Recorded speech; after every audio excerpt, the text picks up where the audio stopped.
Welcome everybody. We're really thrilled to have you for our second Naturehood Gardening webinar. And this month's topic is really special and I think really important. And it is urban gardening with California native plants. And we've assembled a fabulous group of panelists to share their experiences gardening in urban contexts. And there's many different ways to do so, as you'll learn from each of them.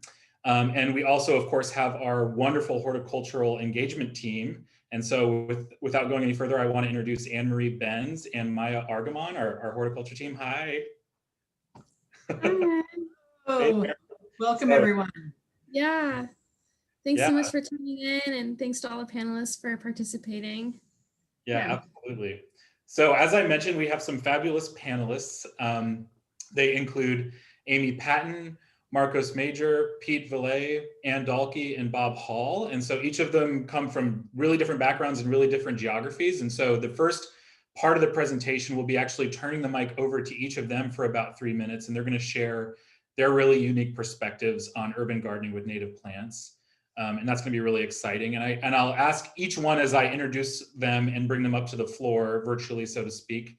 I'll just ask if they can tell us where they currently are in California, and where they California native garden in, what urban context are they gardening in. And so the second segment is our panel discussion. So we prepared a list of questions that we want to know the answers to and things that we're curious about. And we'll pose those questions to this really great group of panelists.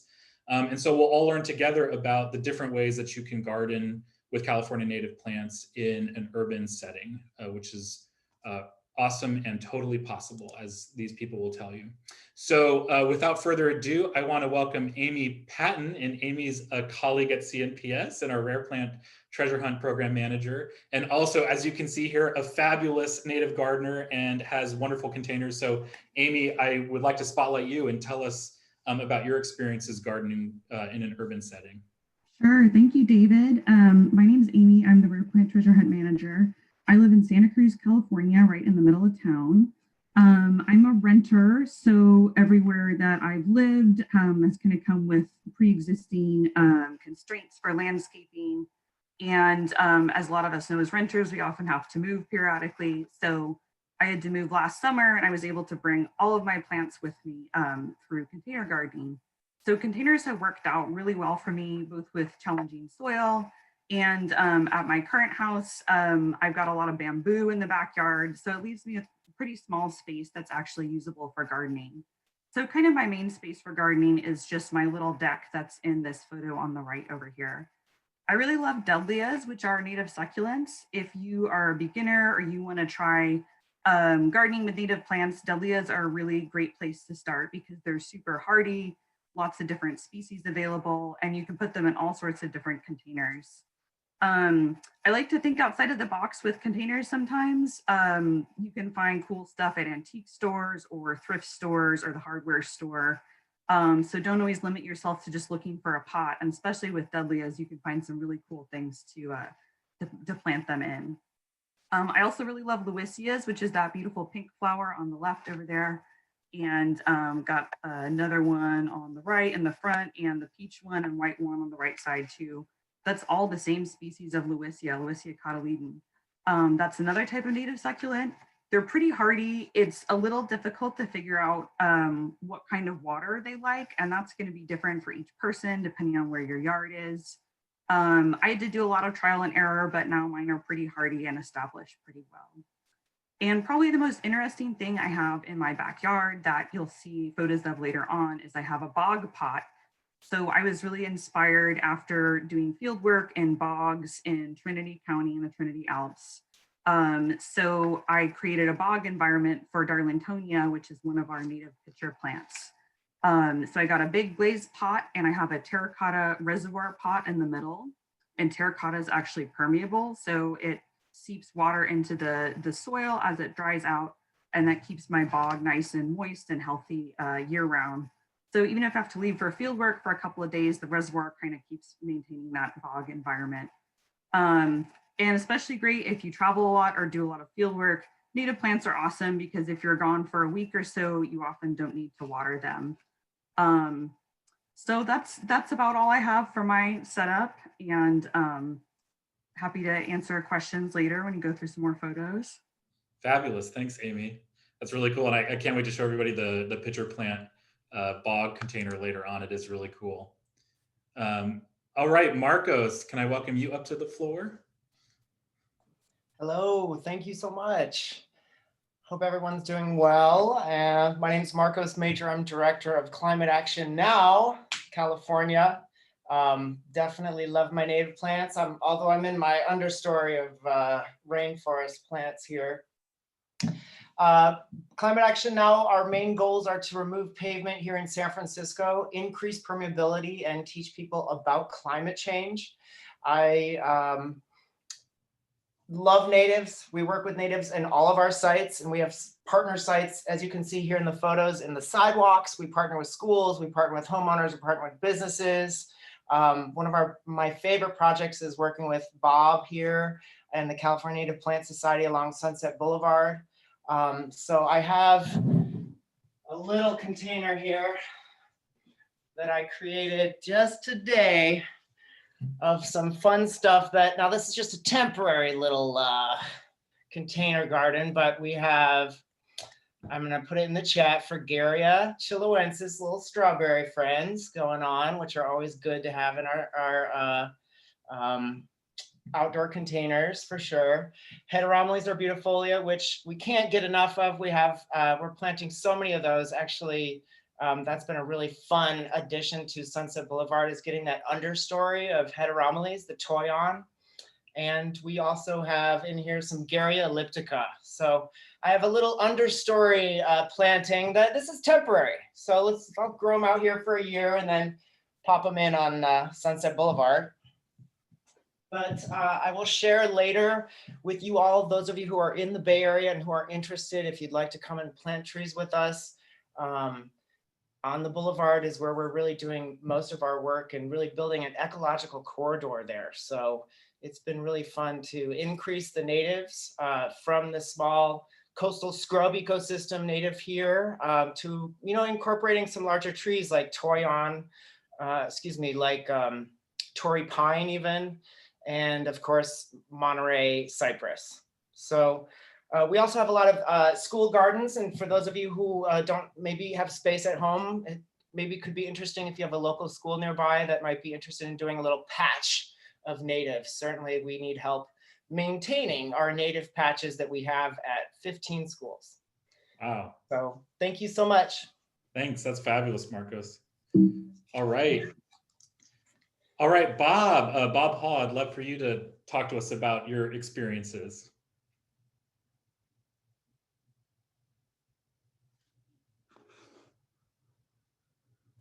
Can you hear me? Oh, there we go. Yeah. Hi, I'm in San Francisco. I've been a renter in the same place for about 25 years. So my gardening experience started out like that. I was here for 8 years before I even acknowledged that we have a backyard. And that turns out to be a bonus because everyone else does the same thing. They don't think about the backyards here at all. So you have fewer tenants to compete with when you decide to garden in San Francisco because people are pretty transient and you can outlast them. That's one of my tips, is just put your stuff down there. Some people will come down and they'll want to put some crazy stuff that doesn't agree with what you have down there, but you'll be able to outlast them if you're patient, and if you're out there working hard, pulling the weeds, they'll get to know that you kind of have the stake in this yard. So besides the tenant issue, like I was just talking about, which some people will put stuff in there that they'll forget about in about a month or two, there's the landlord issue. And in my case, my landlord is very happy to have us gardening back there. It saved him thousands of dollars. We've beautified the place. As you can see, we have a before and after picture here. And it was just a dead grass lot and some rose bushes. We ended up having to pull out a big, huge ladder that was back there, a fire ladder, and other obstacles. So getting to know the yard is a big thing, what your conditions are. Our yard condition was, the big thing is we have the sun coming from the south, but the building's in the way. So before you start planting, if you're in a renting situation, you kind of have to watch where the shadows are going to be for the whole year. You might start getting excited, like this is my sunny spot and I want to put my plants here, but that doesn't necessarily mean it's going to be that way for most of the year. So that's the big tip. Then know your soil type. I have mostly sand, so I can put sand plants in, but if I'm in a shady part of the garden, I'm not going to use sand plants. I'm probably going to use cliff plants that can tolerate some shady experiences. Prepare for the onslaught of weeds. San Francisco's really been overrun with weeds. We got oxalis and earharta are probably the two big ones. So you're going to have to do a lot of work on keeping up with the weeds. Hopefully you can find another tenant to help you with that. But those are the big issues for me gardening in San Francisco as a tenant. Great, thank you, Bob. Really excited to open or ask you some questions as we get into our panel discussion. All right, Pete. Pete, can you share a little bit about your experiences? Oh, it looks like you're muted, Pete. Let's see if we can get you unmuted here. There. Now, am I on? Yep. Can you hear me now? Yes. Okay, great. I'm Pete Vayu at East Bay Wilds. It's a native plant nursery in Oakland and landscaping business. And we've done over 400 gardens around the Bay Area. We've been working for about 20 years now doing this. And I'm also a renter, so I love container plants. I love working with container plants. And there's a few of them right here to see. But we have hundreds and hundreds of them here too. And yeah, we also do sidewalk strips. We've even done some guerrilla planting in the highway, between in the boulevards, along the boulevards around here too, in Oakland. And I live in Oakland. We're open every Friday from 9:30 to 4. Native plant nursery in the Fruitvale in Oakland. Awesome, thanks, Pete. Absolutely love your container designs. They're gorgeous. Thank you. All right, Ann Dalke, we'd love to hear about your experiences, and it's wonderful that you particularly are able to attract wildlife with your native plants in containers, which is so cool. So we'd love to hear a little bit about your experiences. Yes, well, our garden is a continuously evolving garden. As we first started off learning from our mistakes and then changing what we wanted. I live in Redondo Beach on the sand berm. Our soil is 97% sand. So it provides challenges in that if we want to put in chaparral species or stuff like that. So the way we started is we hiked in the Santa Monica Mountains and realized that the native habitat contained mounds of different shades of green, which is what we decided to do. I didn't know anything about the local native plants at that point in time, but have since rectified that missing knowledge. As a result, we made mistakes and we had large numbers of plants not survive, and particularly those requiring hotter, drier conditions in the summer. We get an awful lot of overcast and fogs that you guys up north are probably very familiar with. It's been cold the last few days, drippy wet. So as I learned more, I started graduating more and more toward local native plants, those that found on the Palos Verdes Peninsula and along our local beach bluffs and sand dunes.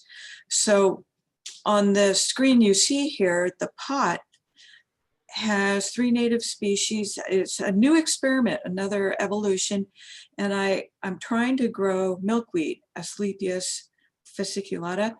And that's the more yellowish green plants near on the left-hand border of this. The more dominant plant you see is miniature sun cups. Camisoniopsis, micrantha. It's a small plant, so that's pretty much big as they're going to get. And the little bitty flowers, cute as all get out. It grows well between stones. And then also in there it's actually, today it was more visible, but there was no sun to get a nice picture. But it's in the middle of the larger plant on the right, and that's Western tansy mustard, Descarania pinnata. And that will grow to a few inches in height.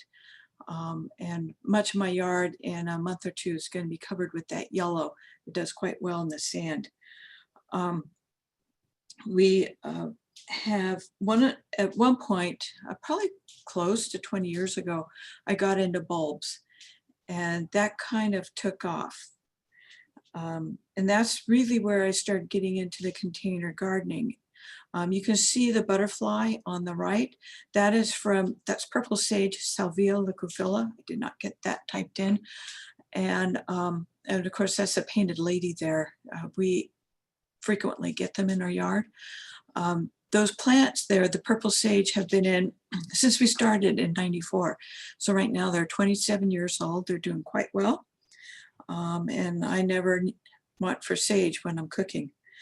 But the bulbs is really where the container plant took off. And I've put all kinds of things in bulbs. We have, the genus has been changed, but everybody knows it as Coreopsis gigantea. I think the prime habitat is on San Miguel Island. It's just phenomenal there. I've got a couple of those stuck in a pot on the front porch, and I'll change it out as they'll go in about 5 years. But with the bulbs, and I sent some pictures in, these attract a lot of butterflies. Some of them outcrowd others, but I've actually ended up taking them from the pots and put them out in the parkway between the sidewalk in the front of the house and the street. And now I'm getting known for the colorful spring displays. There I have beach primrose or beach sun cups, which is the Cambusoniopsis caryanthifolia, intermixed with the bulbs. And the bulbs start in February and go through June, and the sun cups bloom in best in April. So what we have is there's actually kind of not a distinction between the container plants and what's in the yard, but it's just been a whole lot of fun with the wildlife.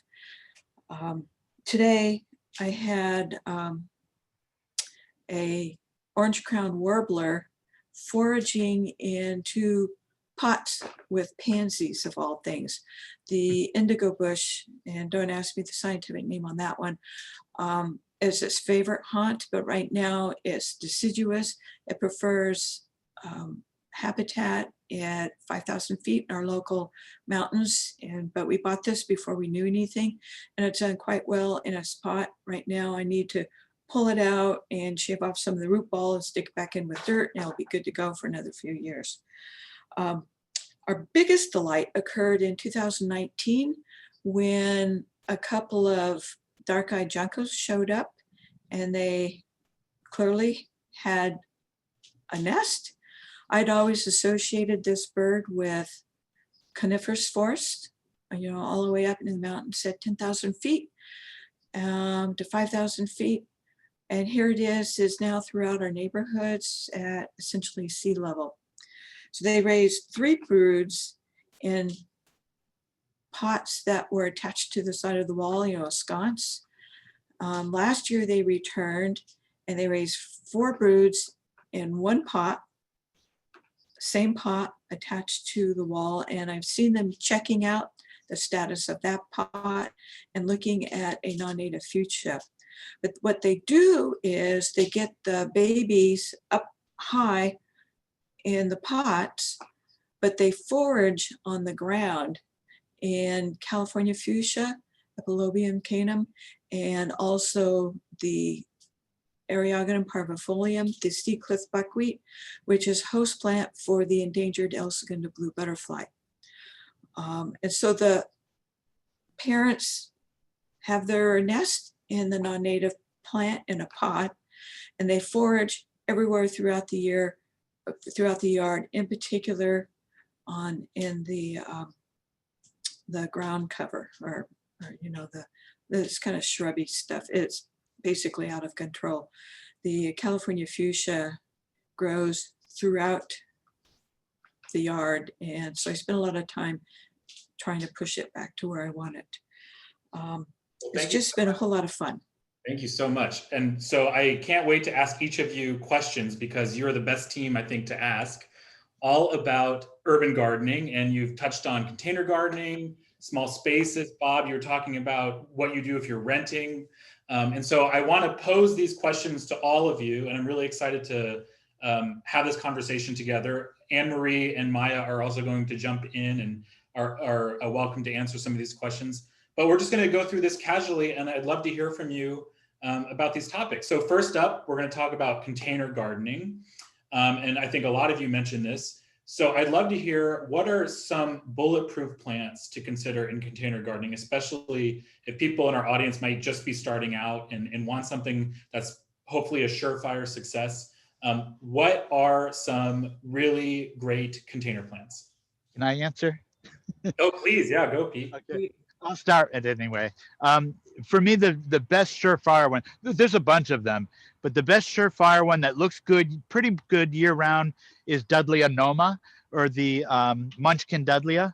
I think that's a really good one. Dudleya farinosa is also a really nice one, or the that's the what is the common name for that? Anyway, it's a Dudleya. And Lewisia for color. Lewisias are great. But things like dogwoods are so easy in containers, and buckeyes. Here's a bonsai buckeye that's about 20 years old. And I grow a lot of manzanitas too, but the surefire ones are Dudleyas, buckeyes, and dogwoods from my experience. I didn't know dogwood. That's amazing. A bunch of different dogwoods too. All species of one. Like all red species, yeah. dogwood. And They all do really well in containers. Yep. I'd like to add some for the people that live in Southern California. As you know, I've got bulbs in pots and they disappear in the summer when they're finished with their bloom. So I put in poppy, and I tell you, these things love the poppy. The poppies love the pots, and it's Eschscholzia californica.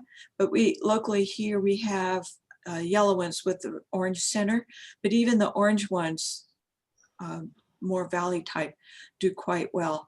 And then the California fuchsia finds its way into every single one of my pots. So there's, you have to kind of hack them back. I like the poppies because they'll bloom through summer. And when the other plants have died back, I've still got something in the pot, and I start pulling things out in late fall. Mm. If you have a shady garden, another one that does really well in pots is the spring beauties, the Claytonia sibericas. Those just go nuts in the pots. Wow. What are you asking if you can grow willows in a pot? Easy. All right. Yes. Answer. Bob, I think you had some really gorgeous color in pots. What are some of your recommendations for maybe perennial color or even annual color? But what are your thoughts? Yeah, I mean, Pete definitely took all the good ones. The Lewisias and are going to give you just outstanding colors because they come in these like sunset colors. They come in beautiful peaches, and white is like an unbelievable, like snowy white. So even that is gorgeous. So you can't go wrong with that. And also, you know, everywhere, like was said earlier, the hummingbird Zosneria is really amazing too, and gives you a lot of color. You said like you can't miss in a shady spot, consider Yerba Buena, the name of my chapter. It's a beautiful scented minty thing that'll spill over the container, and you don't even have to do anything to it, and you can pinch it and plant it in other containers in the shade too. It likes to live in kind of a low light area, so, and a little bit of moisture, but not too much. So it's a no fuss in the shade. So I'd go with that. Awesome. I want to get to this part. Are there any species that you all might have used that you're like, I just should completely avoid putting that in a pot? It just does not work. Any bad plants for pots? Many manzanitas, most of them, in fact. There's only a few that I've found that do really well over the long term. I mean, 10 years and longer in pot. There's only like a handful that do well. Most of them do not do well over the long term. Do you have one or two that you'd be willing to share that? Yeah, my favorite one is this one here. This is one of my lights just went out, but this is a Big Sur manzanita. It's Arctostaphylos edmundsii Big Sur. This one just loves being in containers. Loves being in the ground too, but it does. This one has been over 10 years in this container. Wow. So, or in a container. That's gorgeous. All right, so we want to hear your secrets. How do you keep your plants happy in containers?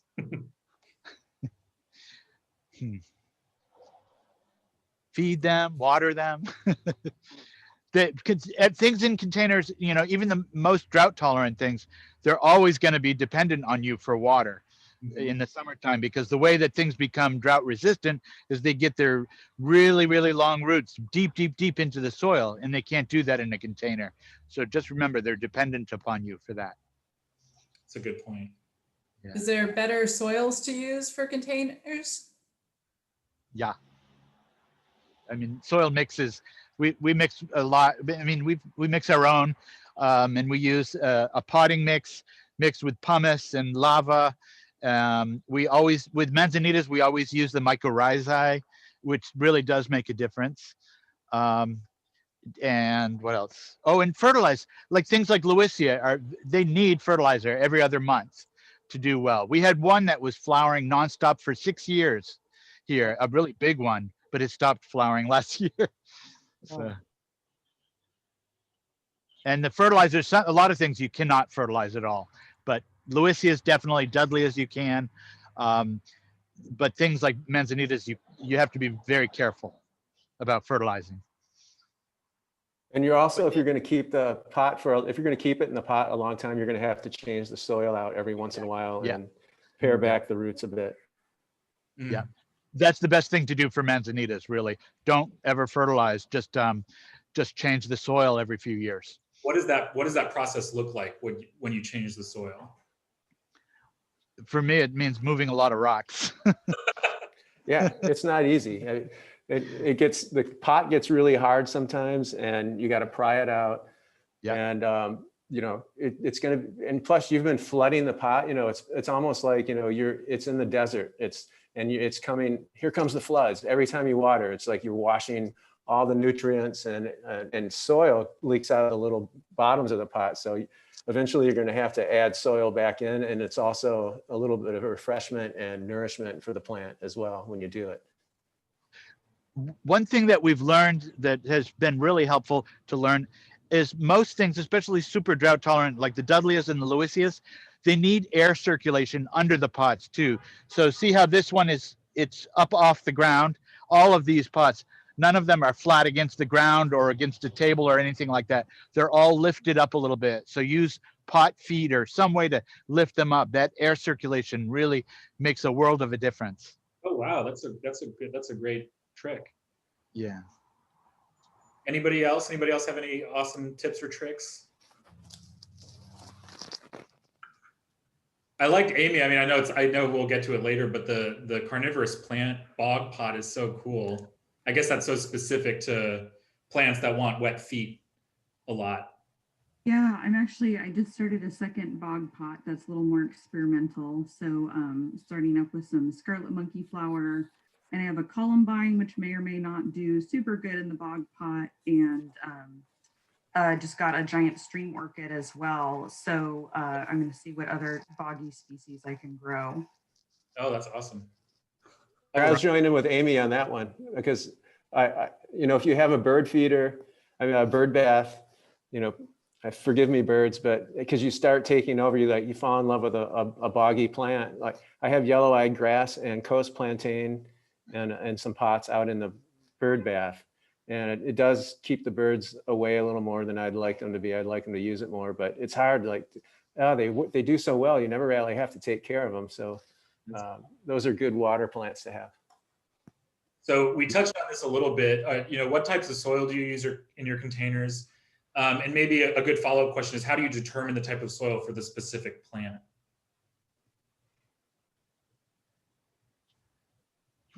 Trial. Okay. And error. I'll go for this one. I confess I basically whatever I have on hand. And that's dependent on where I've been. I can't use my soil because it's full-blown sand. And it doesn't really support much except for what naturally grows here. So I go down to the local nursery and pick out whatever they've gotten and add it in. And I've also used bark to kind of mix up the grain size and more than one kind together. But basically, I ignore concerns about soil. Wow. Does anybody put rocks in the bottom of their container? Can I speak to that? Yeah. There's been a lot of testing and really putting rocks in the bottom of a container is not a good idea. It's better to have the exact same medium throughout the entire pot. All the test results are come to that same conclusion. Better to have the same medium throughout the whole thing, but make sure that your holes are good size holes to have good drainage. And like I said, lift it up a little bit and use the rocks on top because they insulate the roots and they'll hold the heat from the sun and they just insulate the roots well. Wow. In addition to being beautiful, I love all the rocks that you have on the top. Thank you. Yeah. Okay, so this is one of my favorite terms. I don't know if everybody's heard this before. Thriller, spiller, filler. So I think this is a really good just rule of thumb for, if you want to approach design with containers. The idea being that you have a plant that's thrilling, just absolutely stunningly beautiful. You have a plant that's a spiller, like Bob was bringing up, something that kind of drapes over the side of a pot. And then you have a filler, something that adds a little bit of kind of noise or visual density to a design. And of course, there's tons of other routes. You can have bonsai like Pete does. You can approach container gardening however you want. But I wanted to ask you each, maybe what is your design philosophy with container gardening? And I know it's a unique artistic choice. So I'd love to hear how you approach it. The thriller David, spiller. can I go back? My first talk was on that. My first talk on container plants about 20 years ago was called Thrillers, Spillers, and Fillers. Oh my gosh, maybe you were the progenitor of it. My favorite spiller is the Monardella macrantha Marianne Sampson. It's a really nice. It's the what is it called? The hummingbird mint with beautiful big red flowers. That's a really nice one. I find that in containers over the long term, though, one of those three is going to take over. So I generally keep them separate. I keep a couple things together. Some of the smaller sun-loving ferns that we have, like the lace ferns, those get along well with Dudleya, really well with Dudleya, and with manzanitas too. So those are pretty easy to fill in with. Dave, I want to make sure, David, we could return quickly to the soils concern because living in San Francisco, and I'm sure many people living in urban areas throughout the state, I do want to mention the concerns with working with the soil like in Bob's backyard or my backyard or wherever it is. I really implore people to assume that you have lead and assume that you have contaminants in your soil. It's really important that when working with urban soil, we don't just assume that things are clean because by and large, they aren't clean. So, and returning to, the container work that we do, we always make sure that it's super drainage friendly. And we kind of going on with what another panelist had said about keeping the rocks out, we make sure that the whole soil horizon is, when we can, as homogenized as possible. Yes. So. Thanks, Markos. But that piece about soil health is so important, and soil toxicity, and just assume it's dirty. Not that it matters if you're not eating it so much, but it's an important piece in the urban setting. You may have native plants, but you may not have native soils. There you go. Yep. In general, you don't want to use the soil from your backyard in containers either. You want to really use potting mixes which is all organic matter rather than, you don't need any clay in there or any other soils. Wouldn't you recommend cactus mix for Dudleyas? Sure, works great. Awesome. Anyone else want to touch on their design philosophy before we go forward? Yeah, I mean, getting that architectural thing, Pete is so good at that, and he uses rocks in an architectural fashion. And if you all have to go look at his stuff on his website, go to eastbaywilds.com and look at the photos of the way he arranges the containers. It's just so stunning. He'll use a big hunk of wood sometimes, or he'll use boulders and just put a little plant, it's more like, making a portrait. He look and building that architectural space. So it's the same way, like, your thriller, spiller, and filler is a little bit kind of like that. That's what it's saying essentially. And another spiller besides the yerba buena that I'd recommend is the beach strawberry. It's a really nice way to cascade down the container. Yeah. Oh, another really neat combination for shade is thimbleberry. Does great in containers, and it's so neat with its big, soft, fluffy leaves, and when they come out in the spring, they're particularly beautiful, but they love being in containers for a shady entrance or something. All right, fabulous. So people have seen in these images thus far, there are so many different amazing container styles and types out there.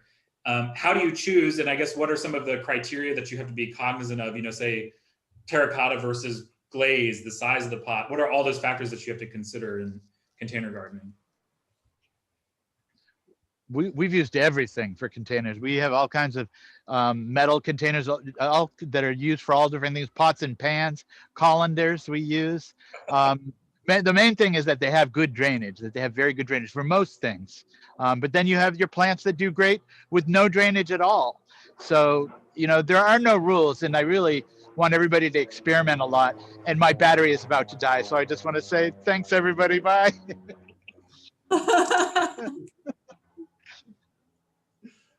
It's about to go. Well, so the metal container issue, though, I'm wondering what could survive in it if it's in a hot spot. I do have a metal, a watering bucket, a metal watering bucket that I put a hole in the bottom and put a Dudley in it, and it's kind of cute looking. So, but I have cool weather here. If it's in the sun, it's probably going to roast. That's a good. So that would be a consideration. I like rust. Gorgeous. Yeah. All right. So container plants can actually be great wildlife magnets, as Anne was alluding to.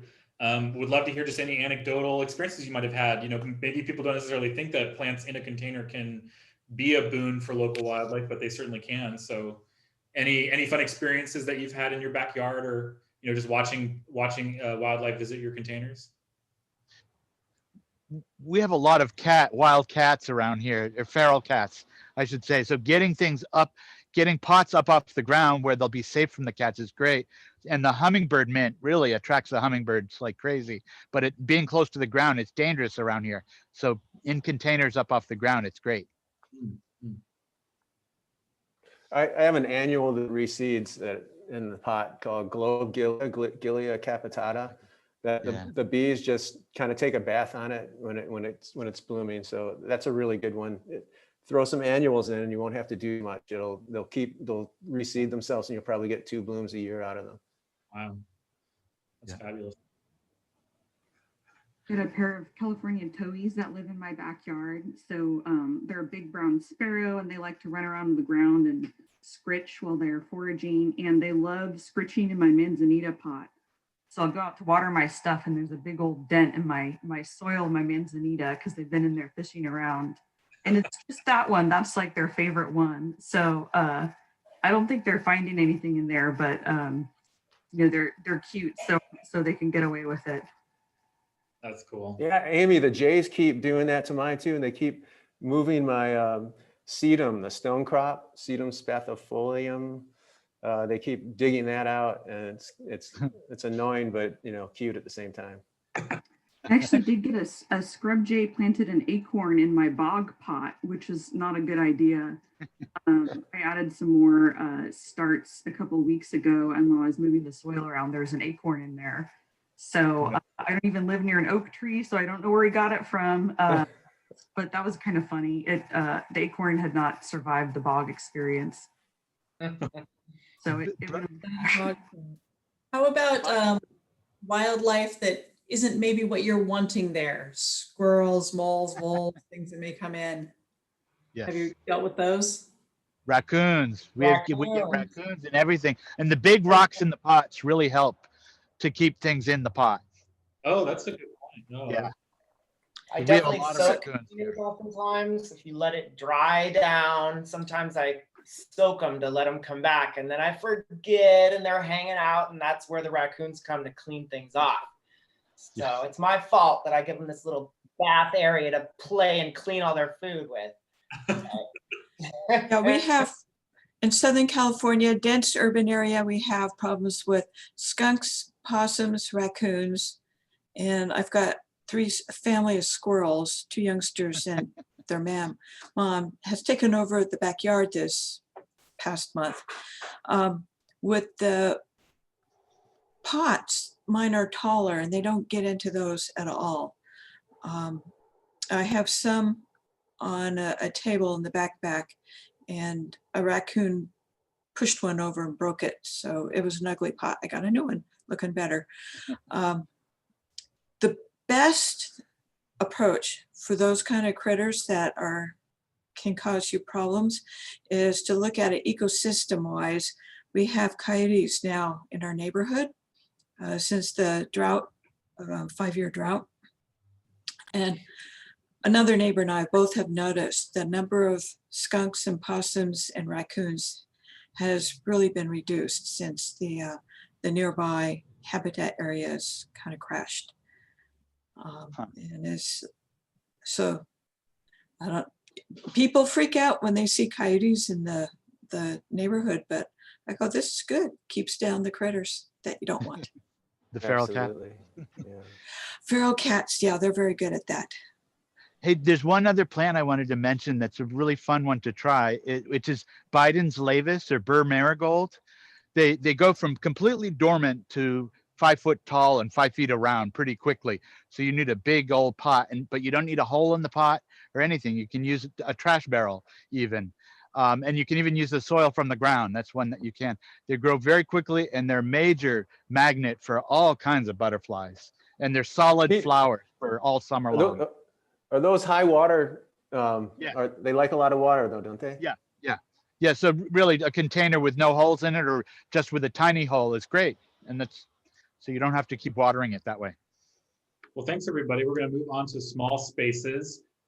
So some of the audience members out there, you might have a small rooftop, patio, portico, side yard, just any kind of little postage stamp sized location. So, container plants are one way we've talked about maximizing space, but if you actually have some soil and place to plant like you do, Bob, what are some considerations that people should make when they're bringing California native plants into a smaller scale space?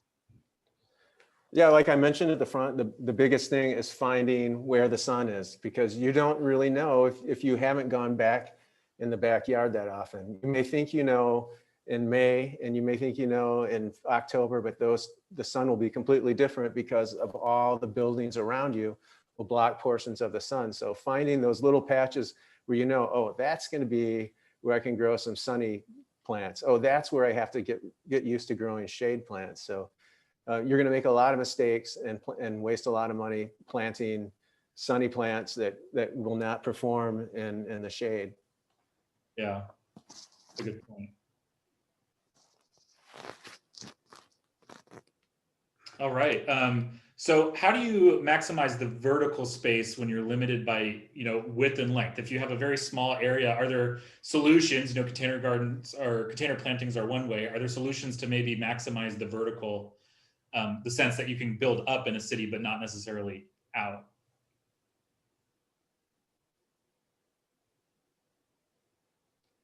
That's a good question. Anne-Marie had a really good idea, I think, for this.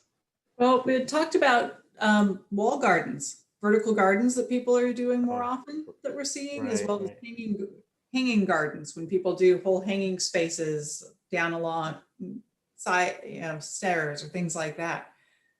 Yeah, and you can do a lot of Dudleyas in those little things too. So that's another thing that you can use with the Dudleyas with. They're pretty versatile in those little containers.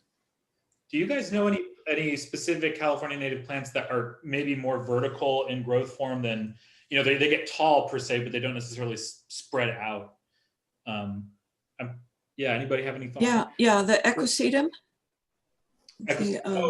Horsetail. Not a flowering plant, but and they can take over a spot, but they can be in a very narrow, wide area, or in a small pot, and they'll go straight up. They will get loose, but I think it's a pretty neat looking plant. I had some, they got loose, they're gone. Well, you showed one of my photos earlier, I think, the cow's parsnip gives you a lot of verticality. And it's a good one to put in a shadier spot too. And you can have, and I'm trying in the fall, late summer, you can have some Hooker's evening primroses going to give you the verticality. Yeah, that's really nice. Yeah, I think like in my experience, Carpenteria has been pretty good. It's not necessarily immensely tall, but it gets to mine's about 6 feet tall. And they stay pretty, they can stay pretty compact. You can train a toyon to stay in its place. Oh, yeah. Or Garrias. Yeah. They can handle pruning pretty well, in your experience? They can get limbed up, yeah. And some Ceanothus, Ray Hartmans, That's great. I think the important thing is just to make sure it's in the right place, kind of like Bob was saying with the sun accessibility, Don't plant it on the south side of your smaller babies. Yeah. Fabulous. So we wanted to bring up some issues that, you can encounter in urban gardening. One of them is roots. So there's specific plants that might break, the roots might break foundations or sidewalks, other hardscaping. Does any of our panelists have experience with, either that issue with roots or just any other kind of things that you didn't know about until you started gardening that maybe our audience would benefit from learning about? Or other considerations when choosing plants, like choosing ones that aren't going to hybridize if you're near a wildlands area, or ones that are going to grow. Like for when I moved into one of my houses, they had a plant that had sharp spines that grew up the window. That is not what you want during a windstorm. Yeah, we're kind of regretting, not super regretting, but a Shaw's agave. Now that I am trying to plant locally, but I did get this Southern California Shaw's agave, and it kind of tilts now into your walking area, and it's really dangerous to go around. That's a good point. Yeah, if you have narrow spaces, pokey plants are probably not the best option. In SF, we have a sidewalk landscape permit that people are required to get before executing a sidewalk landscape. And we've done 90 sidewalk landscapes totaling around 10,000 square feet. Wow. And we've done them a lot with the school district as well. And we've worked hard to include native plants in a lot of these plans with traditional landscape companies, whether it's a school district or public works.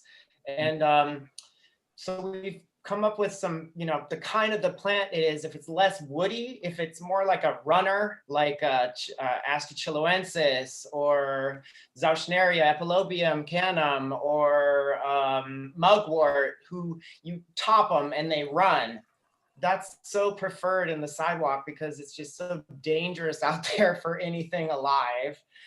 Mint, Monarda, whatever, Fragaria, Chiloensis, just stuff that, really can handle that abuse. So avoiding the spines and avoiding in some way some of the woodier stuff that if it gets hacked down or dogs lean on it, it takes longer to come back. So we found that those are who we want, species that run. That's great. Thanks, Markos.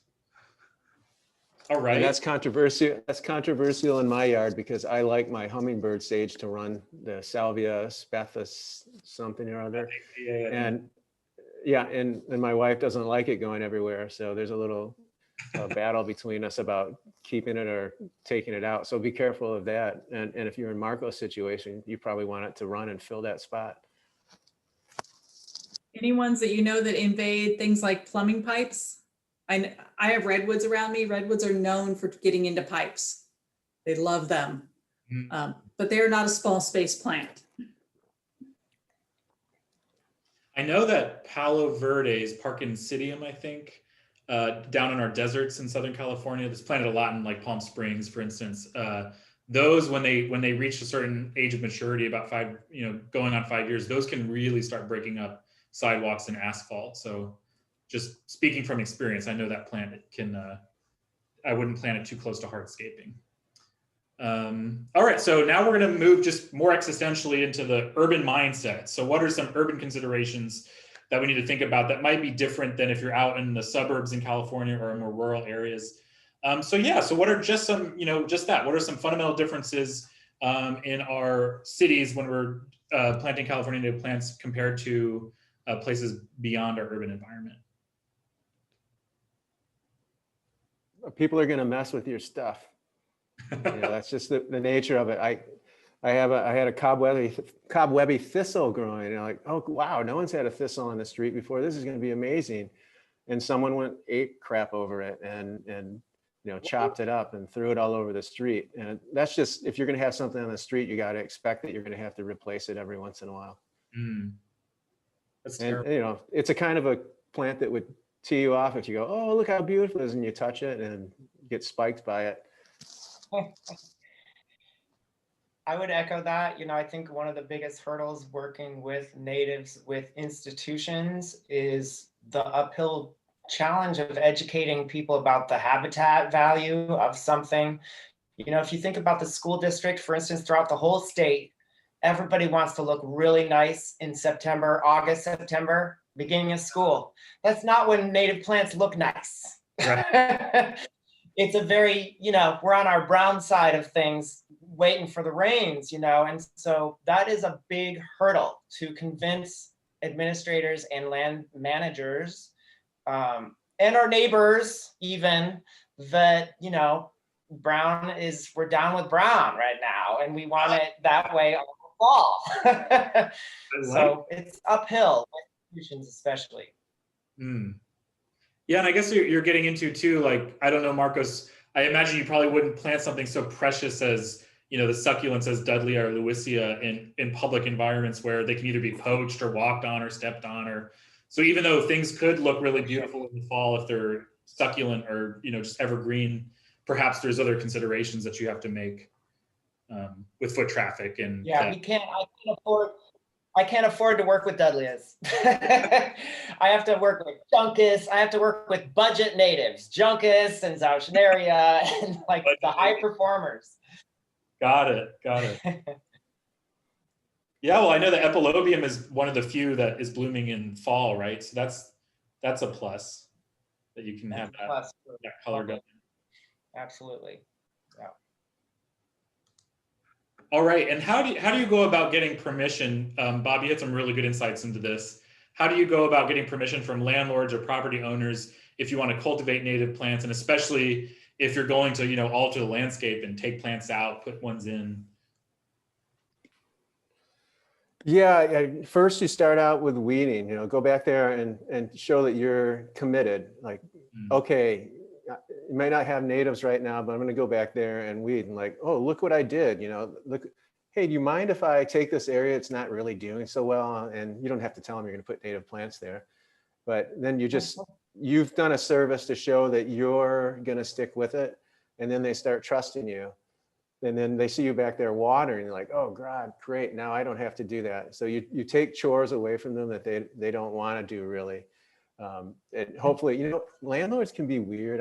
All my experiences in every city I've been to, the landlords are quirky. I mean, I've got a really good one, but a really cheap one right now. I put all the money in, he doesn't pay anything, but he's happy not to have to pay anything. So that's the pleasing thing on that for him. Yeah, I mean, I sympathize. I'm a renter personally. And how do you approach, that idea that's like you don't own that property, you're investing all this time, energy, and love into it. Totally. What do you have to say about that? I mean, I have personal perspectives about it, but what's your feeling about, 25 years you're growing this native garden back there. One day you'll leave, maybe you'll buy it, but you might leave. What's the feeling behind that? Well, when you leave, you're going to be leaving some habitat behind, hopefully for the animals and wildlife. So you got to commit to that aspect that you're doing this for the greater good of wildlife. But for yourself, you may end up being there longer than you think. And I didn't expect to be in this place for that long. I would have started year one had I known that. But I kept saying, I'm not going to be here. We're going to move. Why would we stay here? We're going to end up buying something, or, you know, but here we are. We're still here. And so it's our backyard now, even though someone might come back there and plant a lime tree once in a while that won't work. And it ends up, you know, going away in a year or something, and then they're gone and a new tenant moves in who doesn't care. But you have to be persistent in probably everything in life, but it's really good to be persistent in that. And you're doing a favor for the wildlife. Plant for habitat, start out planting locally. You know, I planted California at first, and there's still some remnant plants back there like rosemary and a Mexican salvia that are going to stay because they're here in the beginning, and they do some nice things for hummingbirds and some bees. But so you're going to have to deal with some obstacles like that. You can't just take over, but over time you can start taking over. You know, I rearranged the yard to look the way I want now. I bring in the wood chips and wood chip the yard, and then lay out the patio stones. And my wife bought the patio furniture, and pretty soon, you know, that's your spot. No one else goes back there. Wow, that's fabulous. I love that ethos that, you know, you're leaving a gift to the wildlife as you leave out. And I think that's definitely something that drives me with native gardening as a renter. It's also nice to go back to places I've lived and see the native plants just beautifully growing. You know, the idea being that if you get these plants established in 2 to 3 years and then you move on, they're native. If they're site native, they're going to likely hang on despite people maybe not looking at them twice or watering. And that's been true. I get to go back in yards in Los Angeles that I've rented from, and there's established, you know, ceanothus, and there's established white sage. So there's plants that are there thriving despite, I mean, I hope renters are taking care of them after I leave, but the fact that they're native means they might not need that extra kind of, you know, tender love that I was giving them. So. Right. I think, Fabulous. if I could mention, Oh yeah, please, Markos. Yeah. oh, thank you, David. I would say, without going too much into the gentry and gentrification and all of the ownership stuff, I would say that owning or not, having communication with the people who do own the property is useful, just to be as giving as Bob's talking about to the next renters or the next generation. If you can have, you know, it's silly, but humans, communication, we got to keep working on that communication. And that's how we can help build the habitat. Talk with the people who are the property owners or managers or your neighbors, get some buy-in, because that is going to save you so much time and energy down the line, and save resources down the decades. If you have just some buy-in from people, it's just going to be so great. And we see that, you know, happen both in private properties and in public properties too. Yeah, Markos is kind of the mayor of Sunset Boulevard now. He talks to everyone when he's out there. That's great. Dogs love me. The dogs love me. So I want to end on, if people out there just really truly don't have any available space, and they want to get their hands dirty, they want to be involved with California native plants. In your experience, what are some possible options that exist out there? Well, this is one of my activities I'm involved in. There's probably everywhere you go in the state, groups that are doing restorations, and they need help with weeding, or right now watering. I've got a group that we have an adopt-a-plot. We work 6 months out of the year, and it's truly remarkable. They've taken it as their own spot, and we do a butterfly walk because we're producing habitat that the Elsagunda blue butterfly will use. And this last June, they were saying, oh, the butterflies are really liking our plants better than the other one. So that's an excellent way to get dirty and learn about the plants. There's a number of groups in my area. There's a CNPS garden at Point Vicente, and they were doing regular workouts, but the COVID has has constrained that, but it will be gone someday, sometime, and we'll be back to normal. Yeah, I'm overwhelmed. I'm overwhelmed. Go ahead, Amy, please. I've been butting in here too much. Sure. I volunteered at a state park that has a native plant garden, which is a lot of fun. So it's just an opportunity to work with different species in a larger area other than what I could do at home. Also check out local botanic gardens and arboretums and see if they need volunteers. And a lot of CNPS chapters have a plant propagation program, or some even have their own nurseries to cultivate for plant sales. So I would reach out to your chapter, and it's likely you'll have some sort of propagation program that they can set you up with if you want to try gardening with them. Beautiful. And there's always gardening with Markos. Come on out to Sunset Boulevard, folks. We're gonna put in another 200 toy on. There's never enough toy on. That's so awesome. Markos's planting is more like planter size too. You don't have to go to the gym if you work with Markos, because Sunset Boulevard is a workout. Oh my God, we need to patent that. That's fabulous. That's where the real money comes from. All right. Well, first I want to just thank you all. Thank you so much, panelists, for sharing your perspectives and answering all of my challenging questions. Thanks for all you're doing for native plants too. So I want to give you a little round of applause. And before I open it up, Emery, I'd love if you could just maybe read some of the Q&As and maybe in the 5 minutes that we might have left here. I know we're a little bit over. Before I do that, I just wanted to make 2 points. Definitely use calscape.org. We've talked a little bit about it. It's really important to consider local native plants. So the plants that actually grow in your specific areas, and that's going to do the most for your local ecosystem and for cultivating habitat for all the organisms that call your corner of California home. So Calscape's wonderful. You can even just type in your zip code. You can even type in your address. We're not saving it. So you just type in your address, you can type in your zip code. It's going to give you a list of custom plants unique to your location. It's really cool. You can create an account. You can save plants that you like onto that account. And we're actively developing Calscape to make it more user-friendly. So it's a really great tool. And the other thing I want to say is buy native plants at our CNPS local chapter plant sales. There's several coming up. You can check out cnps.org/events, and we'll be adding plant sales to that page. In addition, Calscape has a list of all the nurseries across the state that sell California native plants. So check that out, and you can buy native plants at all of our fabulous partners and support them. So thank you all attendees. Thank you panelists. Anne-Marie, I'll turn it over to you. And I think maybe we'll just spend 5 minutes, if that's okay, answering some questions in our Q&A box. All right, guerrilla gardening. Seeds, saplings, ideas on guerrilla gardenings in cities. We've had 3 or 4 questions on that.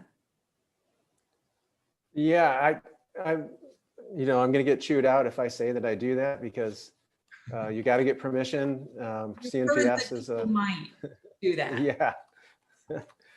So I'm afraid to comment on that. I have a friend. Yeah. How about, what could somebody plant next to their Friends of Urban Forest tree that they have outside their place? Ceanothus. Look at, Ceanothus. yeah. Ceanothus. Look at understory plants. Understory plants. Go on and Google oak woodland understory. Yeah. That's a really great thing you brought up, Emery, is that's a great spot to guerrilla garden. In fact, that's how I got my fingers in the soil here in SF Bay Area. It was just on some found earth that people don't care about. So yeah, Ceanothus is great understory for trees. Yeah. Has anybody tried using kind of the grow bags for native plants, things that are even more portable? No.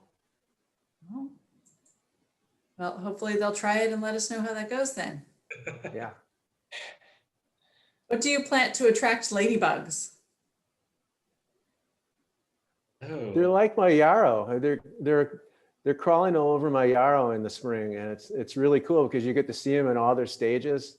They have this real colorful stage where you go, what the hell is that? And you put it on iNaturalist and you go, oh, right. It's just like a larva stage of a ladybug. So They like crawling up and down that. A lot of people mentioned about fertilizing, and I'm also curious, like, do you fertilize, do you dilute your fertilizer with potted plants, and what just, yeah, I think that's something a lot of folks were asking about.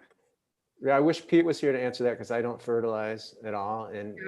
And you know, Pete's the pro, so I'd go for him for tips on that. I wouldn't want to try to start with a little because fertilizer can burn something out. So just change the pot instead. Change the potting soil. What's your feeling on on leaf litter falling down into your garden? Do you rake that into the beds, or how do you deal with that? Because that could act as a certain type of compost. Depends.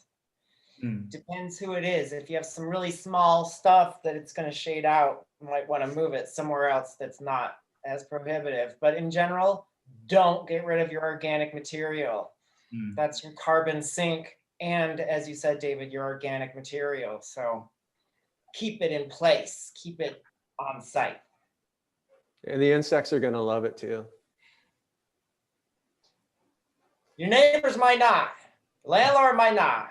Definitely have gotten in trouble about composting on site, but have more conversations. Those conversations. I think maybe we have time for 2 more questions and then we'll wrap it up. All right. The most recent one are bomb-proof natives, something easy to propagate. California poppies, can't go wrong with them. You collect their seed, throw them out the next winter.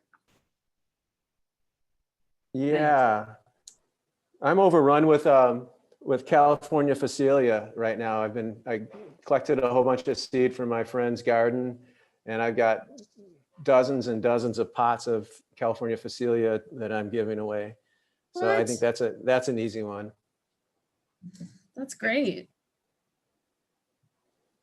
And how about, I also want, before we run out of time, I want to make a plug for Yerba Buena chapter has resources for, if you go to the biodiversity resources for San Francisco native plants for containers, pots, and window boxes, you'll find all kinds of plants for annuals or bulbs or succulents or perennials, even edible plants that work in containers.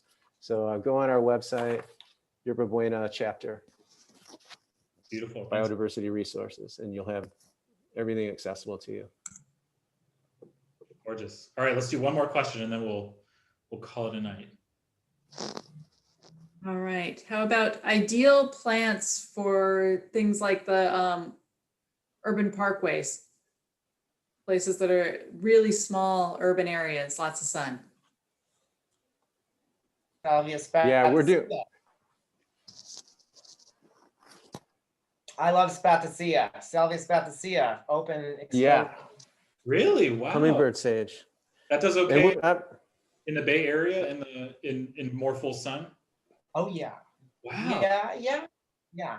It can get It loves my yard. Yeah. It loves my yard. I would recommend going with some bomb-proof shrubs like coffeeberry and Artemisia californica, the sagebrush. And maybe if you're near the coast, lizard tail is a good one as well. Right. Beautiful. All right, well, thanks again, panelists. It was really fabulous having you on, and this conversation's been great, and it's just the beginning. I'm sure we'll be talking a lot more about these topics. And thanks all of you attendees for tuning in. It's been a pleasure. We'll post this recording tomorrow, and thanks for attending. You're welcome. Good night. Stay safe, wear your mask.